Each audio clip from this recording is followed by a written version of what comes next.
दोस्तों, क्या केदारनाथ यात्रा से लौटते वक्त ट्रेन से गायब हुई महिला का आखिरकार पता चल गया? क्या यह मामला अपहरण का निकला, हादसा था कोई, या फिर इसके पीछे कोई और ही कहानी छिपी थी? आखिर कानपुर की प्रज्ञा सिंह 6 दिनों तक कहां गायब रही? बताऊंगा आपको पूरी खबर। केदारनाथ यात्रा से लौटते वक्त रहस्यमय तरीके से गायब महिला का सच सामने आया है। नमस्कार, पहलाक में पंकज रौतेला, आप देख रहे हैं अपना उत्तराखंड न्यूज। दोस्तों, नंदा देवी एक्सप्रेस से रहस्यमय तरीके से लापता हुई प्रज्ञा सिंह की मिसिंग मिस्ट्री अब सुलझ गई है। जिस घटना ने उत्तराखंड, उत्तर प्रदेश और बिहार पुलिस तक में हड़कंप मचा दिया, खलबली मचा दी, अब उसी मामले में खुद प्रज्ञा ने ऐसा खुलासा किया जिसने हर किसी को हैरान कर दिया है। बताया जा रहा है कि केदारनाथ यात्रा से लौटते समय ट्रेन में पति पत्नी के बीच कुछ बातें हुई थी। उन बातों को लेकर जोरदार झगड़ा हुआ था और गुस्से में प्रज्ञा रात के अंधेरे में ट्रेन से उतर गई। इसके बाद क्या हुआ? बिना टिकट दूसरी ट्रेन में बैठी और सीधे बिहार के बेगूसराय पहुंच गई। दोस्तों, वीडियो को अंत तक जरूर देखिएगा। बताऊंगा आपको आखिर उस रात ट्रेन में क्या हुआ था, कैसे 6 दिन तक परिवार और पुलिस परेशान रहा और प्रज्ञा सिंह पुलिस पूछताछ में क्या क्या बोली। दोस्तों, खबर कुछ ऐसी है कि केदारनाथ की यात्रा से लौटते वक्त नंदा देवी एक्सप्रेस की एक कहानी, जहां रहस्यमय परिस्थितियों में गायब हुई कानपुर की प्रज्ञा सिंह सुरक्षित मिल गई हैं। 5 मई की वह तारीख थी, आधी रात का वक्त था। ट्रेन से लापता हुई थी प्रज्ञा।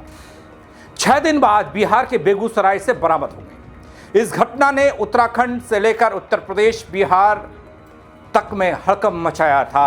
अब प्रज्ञा ने खुद पुलिस के सामने खुलासा किया है कि आखिर वह बेगूसराय कैसे पहुंची, उस रात ट्रेन में क्या हुआ था। दोस्तों, लक्सर एसपी देहात शेखर चंद सुयाल, उनके अनुसार पहले इसे समझिए। प्रज्ञा की बरामदगी के बाद जो सच सामने आया है वो चौंकाने वाला है।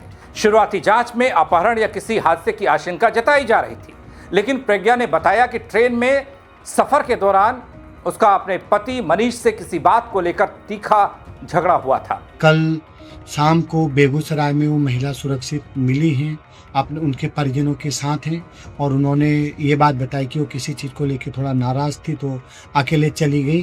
तो अभी उनके जुडिशियल स्टेटमेंट एक बार होने के बाद फिर हमारी विवेचना का हम फाइनल निस्तारण कर। ये कानपुर की तरफ से थी और ऊपर कहीं पहाड़ों में घूमने गए थे, ऐसा उनके पति का बताया जा रहा है। दोस्तों, क्या अनबन इतनी बढ़ गई कि प्रज्ञा ने गुस्से में मनीष को सबक सिखाने का फैसला ले लिया? और जब मनीष अपनी सीट पर सो गया तो प्रज्ञा चुपचाप ट्रेन से नीचे उतर गई और गुस्से में उसने ये भी नहीं देखा कि वह किस स्टेशन पर है और कौन सी ट्रेन कहां जा रही है।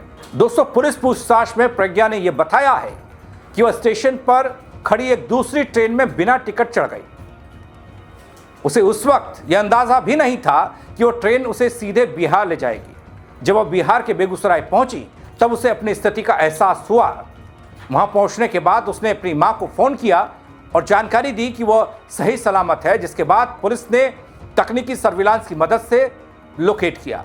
मेरा नाम मनीष अग्रहरी है। मैं और मेरी पत्नी प्रज्ञा सिंह, तो हम लोग ने केदारनाथ जाने का प्लान किया था 2 तारीख को। 2 तारीख को हम लोग केदारनाथ पर पहुंचने के लिए ट्रेन में बैठे थे गाजियाबाद से। तो हम लोग पहुंच गए थे वहाँ पर सकुशल।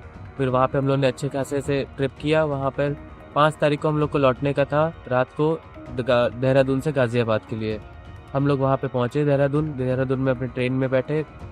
ट्रेन में बैठने के बाद हम लोग तुरंत सो गए क्योंकि थके हुए थे बहुत ज़्यादा इतना ट्रैवल करने के बाद। तो उसके बाद हरिद्वार स्टेशन आए। हरिद्वार स्टेशन में उनकी सीट को ऊपर मैंने शिफ्ट किया क्योंकि कुछ पैसेंजर आए थे।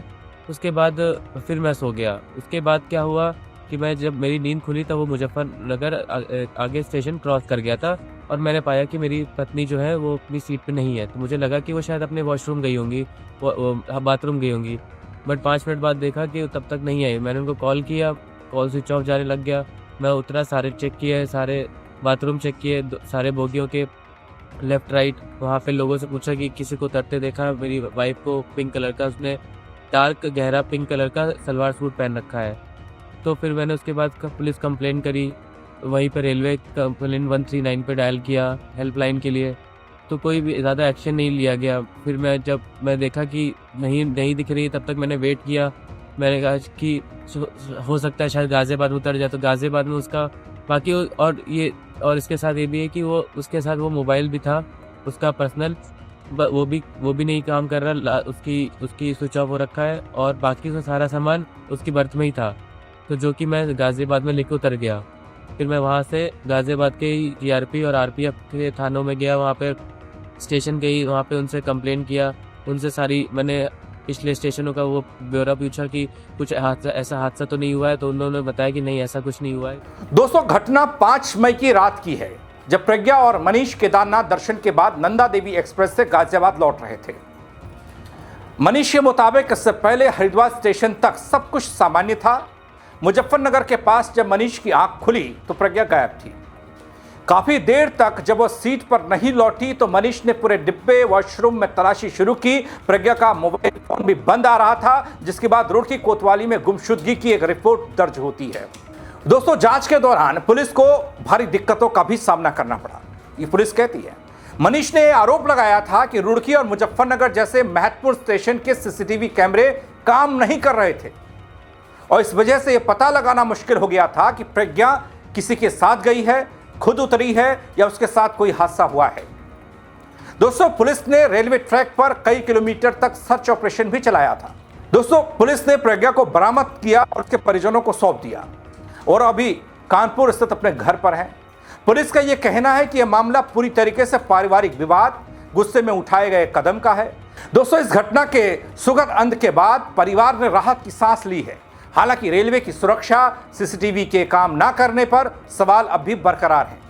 दोस्तों, इस पूरी घटना का अंत भले ही सुगत रहा हो, लेकिन इसने कई बड़े सवाल भी खड़े कर दिए। एक तरफ पति पत्नी के बीच हुए मामूली विवाद ने पूरे परिवार, पुलिस प्रशासन को 6 दिनों तक परेशान रखा। वहीं दूसरी तरफ दोस्तों, रेलवे स्टेशन पर बंद पड़े सीसीटीवी कैमरों ने सुरक्षा व्यवस्था की पोल खोल दी। सोचिए, अगर प्रज्ञा सुरक्षित नहीं मिलती तो फिर यह मामला कितना गंभीर हो जाता, कितना गंभीर रूप ले सकता था। फिलहाल पुलिस ने साफ किया है कि वह कोई अपहरण या फिर आपराधिक घटना नहीं, बल्कि पारिवारिक विवाद के बाद गुस्से में उठाया गया एक कदम था। हालांकि अब परिवार ने राहत की सांस ली है, लेकिन इस घटना ने जरूर बता दिया कि गुस्से में लिया गया एक फैसला कभी कभी बड़ी परेशानी खड़ी कर सकता है। फिलहाल इस खबर का तो अंत हो गया, प्रज्ञा मिल गई, बेगूसराय से घर पहुंच गई।